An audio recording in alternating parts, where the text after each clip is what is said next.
hello guys आज तिमीहरूलाई एउटा सबजनालाई एउटा एकदमै खुसीको खबर सुनाउँदैछु म तिमीहरूलाई कुनै अनि फाइनली गाइज नहुने चिज पनि हुने रहेछ भने चाहिँ रहेछ no guys no idea but अब बनाउनु त बनाएँ मैले के हो बनाएँ मलाई थाहा छैन अनि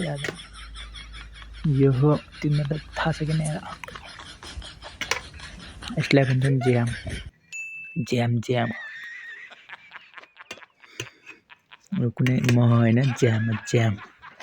यो चाहिँ दिस इज माई आइडिया रोटी म चाहिँ सुबह हुन्छ कि साँझमा नुहाएर टक्क यो चाहिँ मैले यो चाहिँ मेरो बाल हो अनि तैँले बाल धेरै लामो लाग्छ भयो त्यसैले बाललाई सुक्नको लागि चाहिँ यस्तो गरेर आएको मैले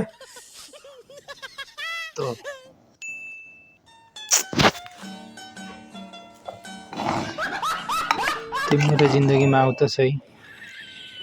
तिमीलाई म के खुवाउँछु के खुवाउँछु म